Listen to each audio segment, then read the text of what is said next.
હું છું દરજી કામિની. આપ જોઈ રહ્યા છો MG live news Mehsana. Aithor Ganpati दादाना मंदिरना इतिहासमां પહેલીવાર મંદિર મિત્ર મંડળની ચૂંટણી થઈ. 1200 વર્ષ જૂના અને દેવો સ્થાપિત મૂર્તિ ધરાવતા દેવાધિદેવ ગણપતિ દાદાના મંદિરમાં ઇતિહાસમાં પહેલીવાર મંત્રીમંડળની ચૂંટણી કરવામાં આવી. પૂર્વ પ્રમુખ જયંતિભાઈ પટેલે તેઓના કાર્યકાળ દરમિયાન 2018માં ખરીદેલી 35 લાખની જમીનને લઈને વિવાદ ઉભો થયો. જયંતિભાઈ પટેલે ગણપતિ દાદાના મંદિરની સંસ્થા માટે ખરીદેલી જમીન પર છેલ્લા 25 વર્ષથી સ્થાનિક રહેવાસીઓનો કબજો હોવાનું માલુમ પડ્યું. મુકેશભાઈ ચૌધરીના કહેવા પ્રમાણે જયંતિભાઈ પટેલે ખરીદેલી જમીન બાબતના ખુલાસા મળ્યા બાદ ગ્રામ સભા બોલાવાશે. આ બાબતને લઈને જયંતિ પટેલે ચેરિટી કમિશનરની કચેરીમાં ફરિયાદ કરતા ચેરિટી કમિશનરના આદેશ મુજબ ગામમાં રહેતા દરેક જ્ઞાતિ સમાજના લોકોમાંથી સમાન પ્રતિનિધિત્વ મળી રહે એ રીતે ઇલેક્શનના બદલે સિલેક્શનથી મંત્રીમંડળની બંધારણીય રીતે નિમણૂક કરવાની રહેશે. જયંતિ પટેલે કોઈ જાણીતા મંત્રીના ઇશારે ઇલેક્શન દ્વારા મંત્રીમંડળની રચના થાય એવો કરાવ્યો સુધારો.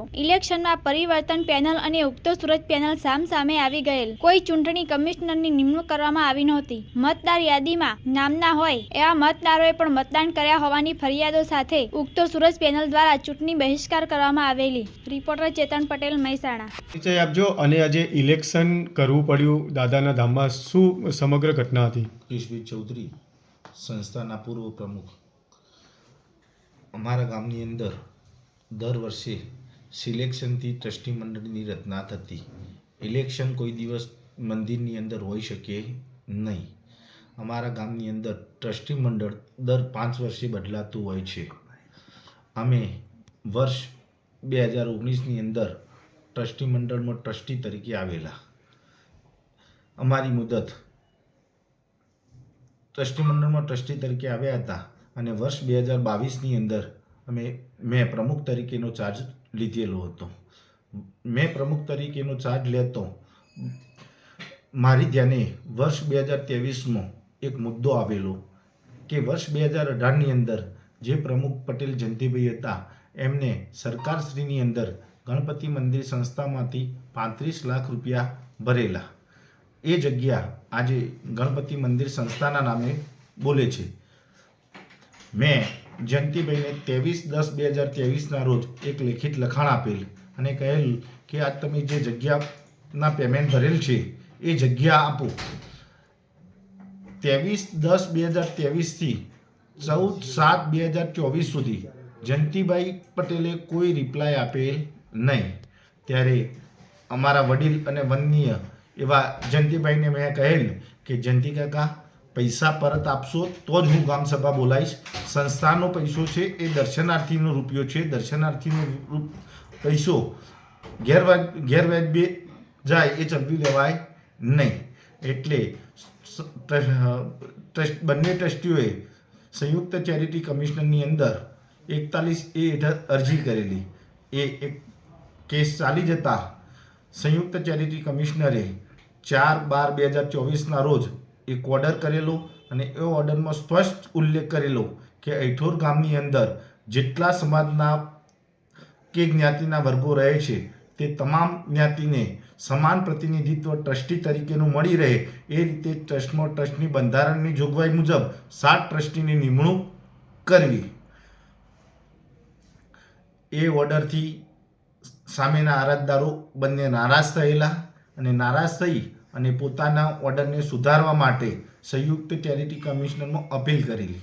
એ અપીલ ચાલી જતો 19/12/2024ના રોજ સંયુક્ત ચેરિટી કમિશનરે રાજકીય કિન્નાખોરીનો ભોગ બની અને પોતે કરેલો ઓર્ડર જે પોતે સાહેબ ચેન્જ કરી શકે નહીં, છતાં સમાન પ્રતિનિધિત્વ દરેક જ્ઞાતિને મળવું જોઈએ, એની જગ્યાએ બંધારણ મુજબ ચૂંટણી થવી જોઈએ એવો ઓર્ડર કર્યો.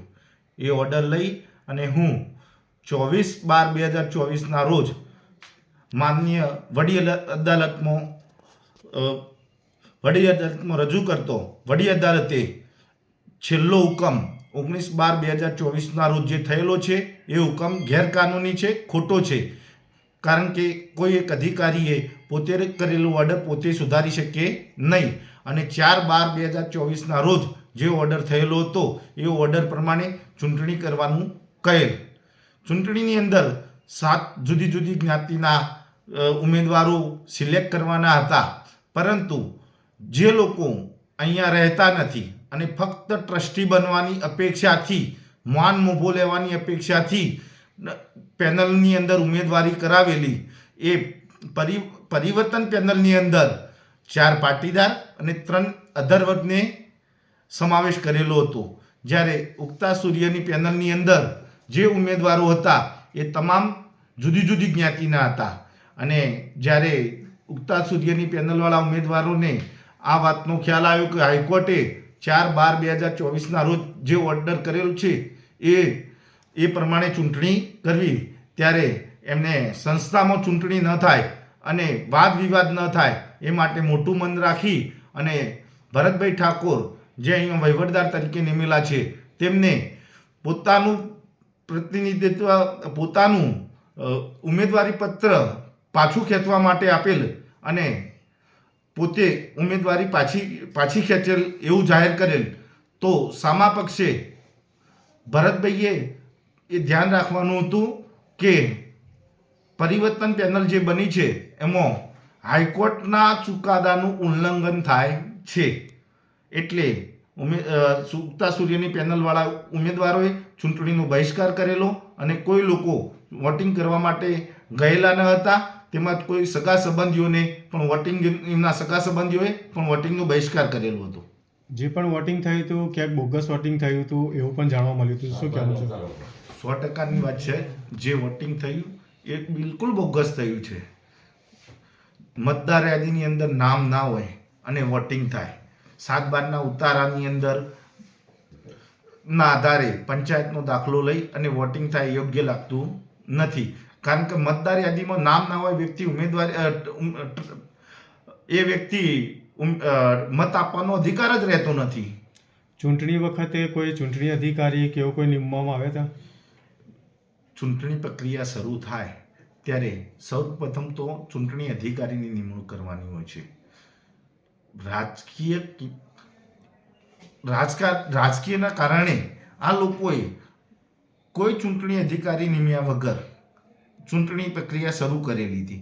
ચૂંટણી કરવાની જવાબદારી સામાવાળા એટલે કે 3 ટ્રસ્ટીઓ જે અમારી જોડે બહુમતીથી એ અને અરજદારો બંને સાથે રાખીને ચૂંટણી કરવાની હતી. જ્યારે સામાવાળા એટલે અમે 3 ટ્રસ્ટીઓએ ચૂંટણીનો સંપૂર્ણ બહિષ્કાર કરેલ.